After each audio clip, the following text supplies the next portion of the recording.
it's just a cloth. Okay. I thought that thing was an alien.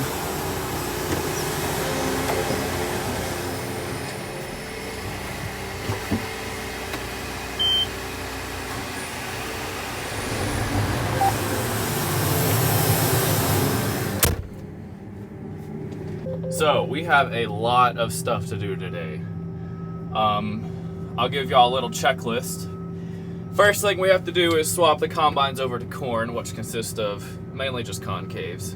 And then you have to do some other outside adjustments that doesn't take very long. And computers, which that also doesn't take very long. The second thing we have to do is either mine or mom's combines are getting a feeder house chain. We have to look and see which one's worse. There's only John Deere only had one feeder house chain left. They never have a feeder house chain. I don't know why that's such a problem. No one has a feeder house chain, so we got the last one and we're gonna put it on whichever combine needs it the most. Second thing is we are going to change some clean grain and tailings elevators. I think those are pretty wore out as well. So I don't know if we're doing both combines or one, or if we're doing just clean grain or just tailings. But you'll see as we go. So y'all might be wondering, Hayden, y'all are in a barn. Like, why don't you just change concaves in here instead of the wind? The farmer stores his bags in here because he is a dealer. So he has a new order of shipment of bags that need to go right there, right where we parked. So it never fails. At home, we don't even have a barn to put the combines in. Okay, I take that back. We have a barn to put, you know, the front of a combine in. Like, maybe engine room forward can fit in the barn, and that's about it. So in the springtime, about 99.5% of the time, we are outside working on the combine. So what I'm trying to get at is it's nothing new working on a combine outside in the wind, rain or shine, or okay, well, we won't work on it in the rain, but in the wind or shine, I should say. This chain's a whole lot better than that other. We're gonna loosen tension, roll this chain around and see if there's a half link that we can take out. So these are your elevator chains. This one will be your clean grain, it's bigger. This one's your tailings, it's a little smaller. So we have mine, mom's. It doesn't really matter, they're all the same.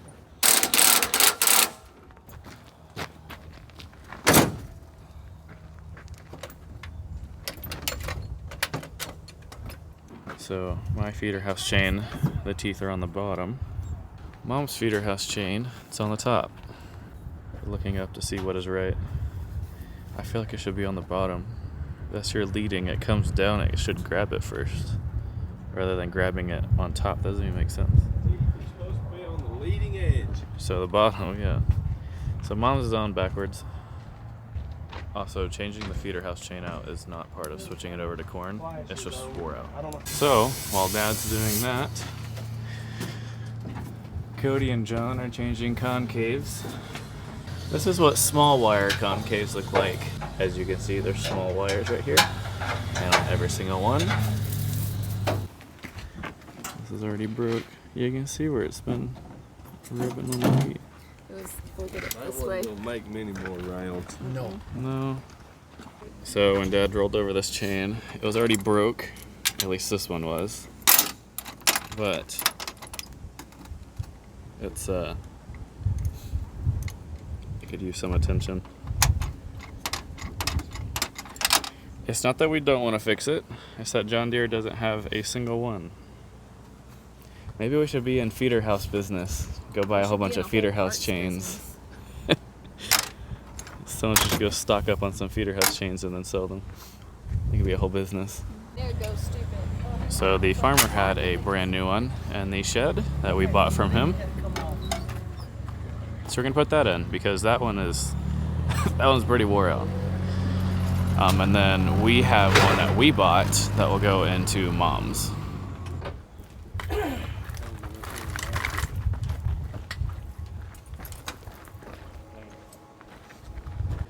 So you hook the new one to the old one, and then when you take it out, this will fall into place. You hook it back. A whole lot easier.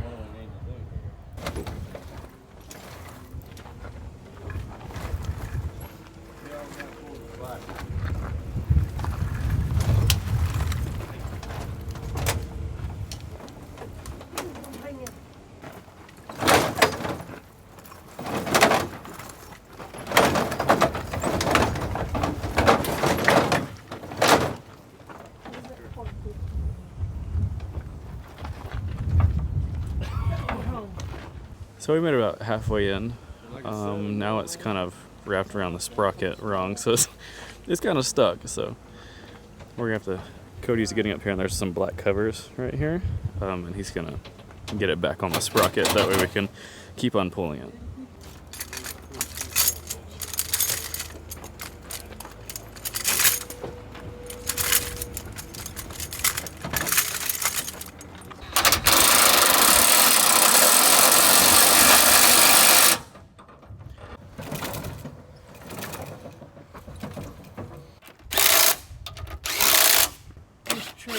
Trash.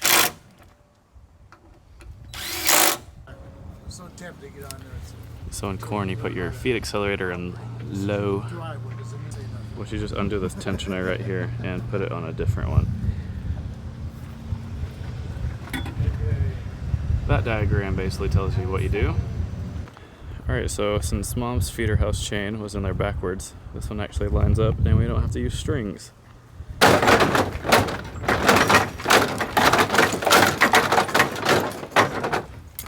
It sounds like when it breaks. Mom is watching Emma's YouTube. Always. Right back where they were. I mean, that one right there would look good on it. I guess is this red Loctite that's pre-applied? Yep.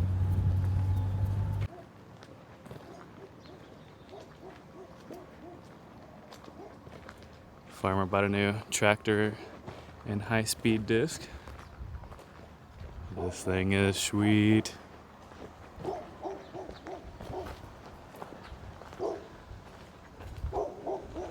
Man, this thing is nice. What I think makes it look super mean is the tracks are spaced out. I don't know what kind of spacing that is, but wow, that looks good.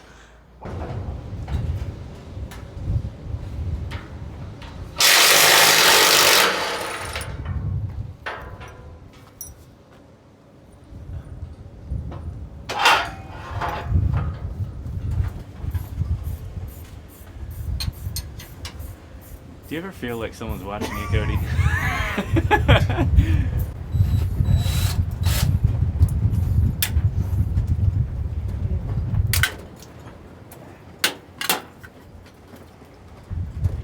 So it's way easier to take this cover right here off to get your concaves out. Matter of fact, I don't even know if you can take your concaves out without taking that thing out.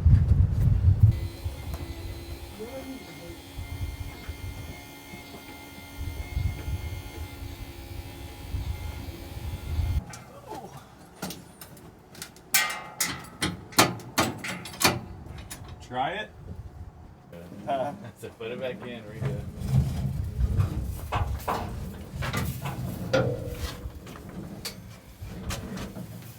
Smushed or something.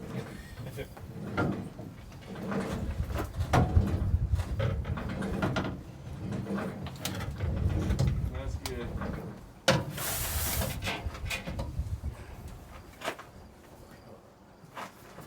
I got it. That's heavy.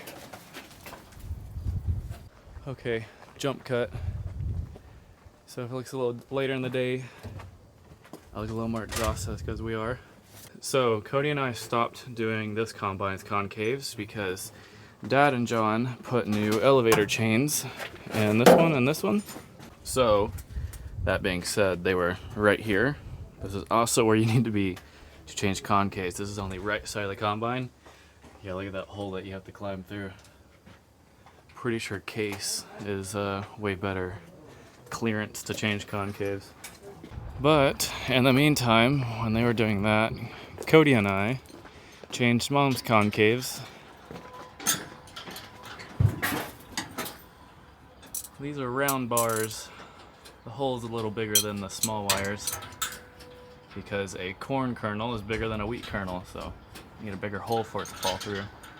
So here's what a small wire concave looks like. The rotor basically grinds the wheat across this as a, I guess, sifter. And then the wheat kernels fall through along with some husk and some straw. You can see some straw, you know, it might fall through that hole. For example, if it was a big straw, oh, well, it's running away from me. See, it wouldn't fall through, it would just go like this, all the way around the rotor, all the way out and to the chopper. And it will tear this up into, you know, basically powder. But the wheat seeds and some husk will get through there.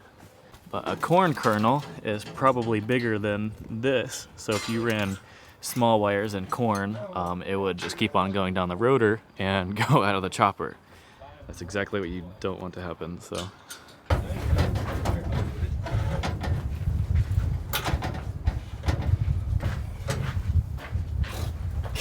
Which way is it turning? This way or that way? This way?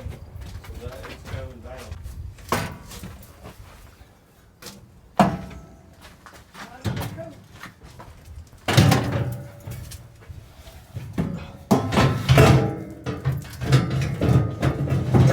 I'm ready to drag it to the back whenever you are. Okay.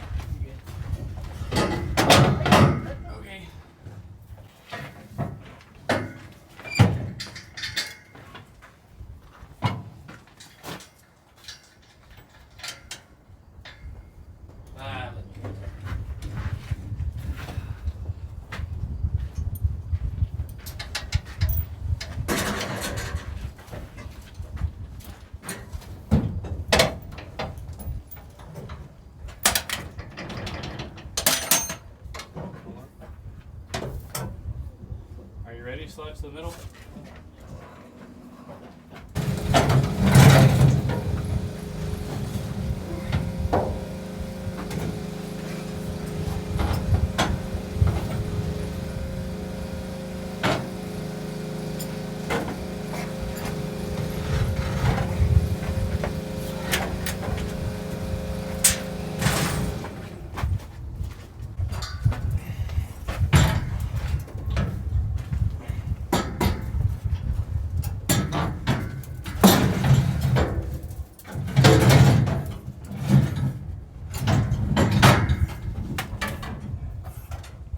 You in the front?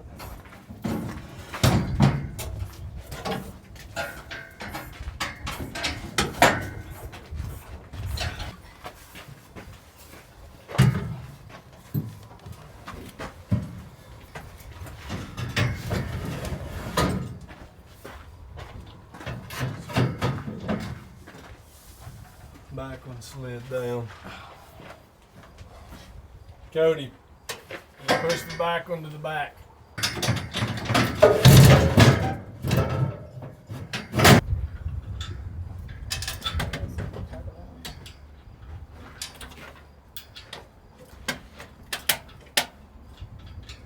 Are all these the same? Because this one looks a lot longer.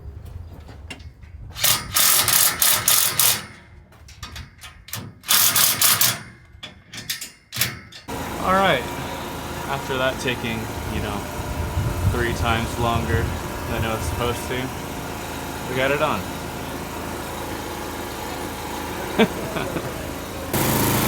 John has blown out air filters, getting those ready to go.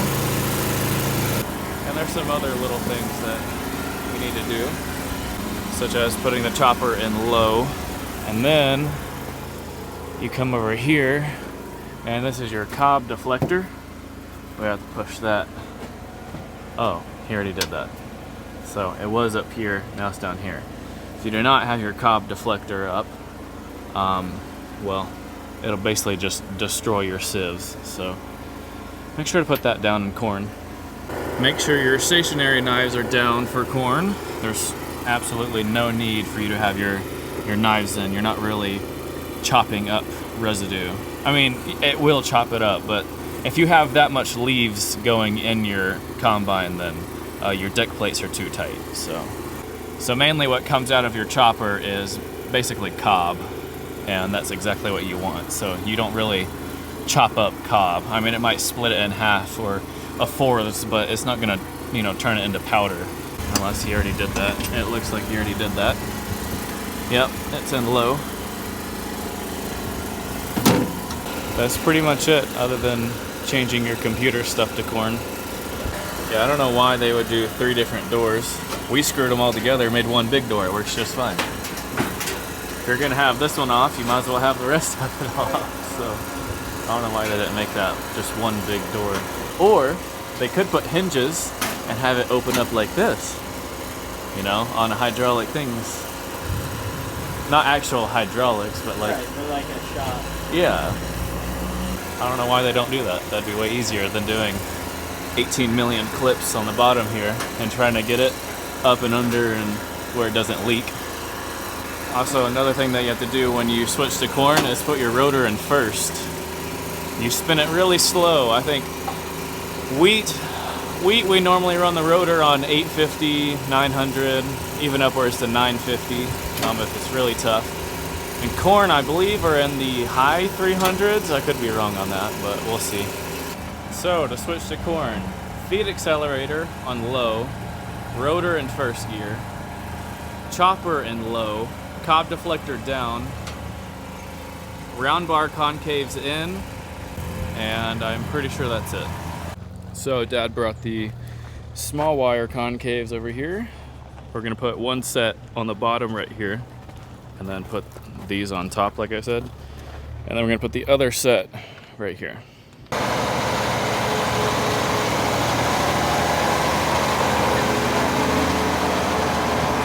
That was the one and only Ag with Emma. Okay, back to what we were doing.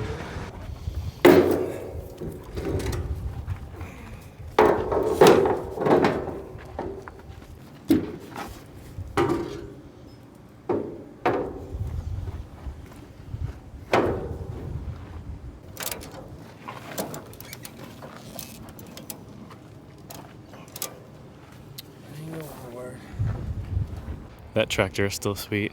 Matter of fact, Emma's sitting in it right now. Hold on. We gotta go get a cab tour. Oh. You wanna smell it? It smells nice. Dude, this is nice.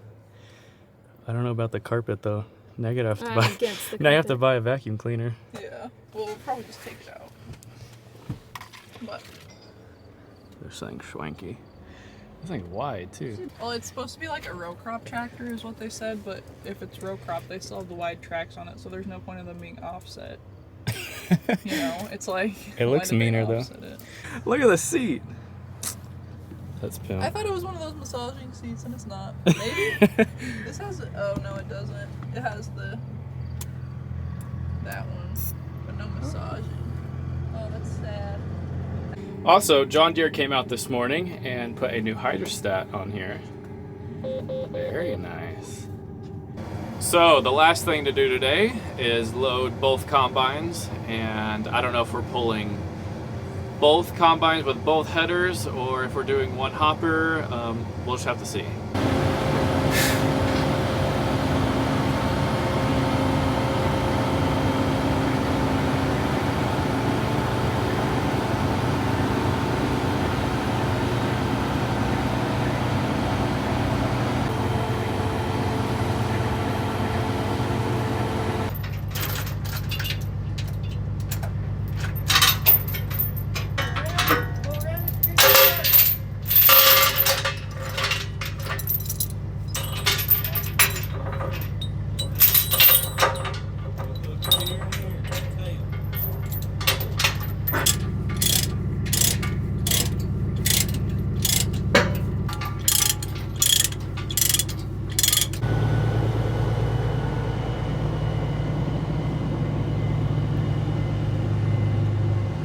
Alright, I didn't record the second combine being loaded, but y'all have seen it 100 times. It's the exact same thing as we did with the other one. So behind this combine, we're going to have the dolly and hopper. Behind number 1 combine, we're going to have the draper. It is supposed to rain tonight, but if you watched yesterday's video, you knew that we pulled these plugs up there to the bin. I don't know if y'all can see that, it's kind of dark. Even though we do have powerful bins, water does still get in there. And when it does get in there, it'll come and pour out of that drain that's in the bottom of the grain tank, and obviously, you know, not stay in the grain tank.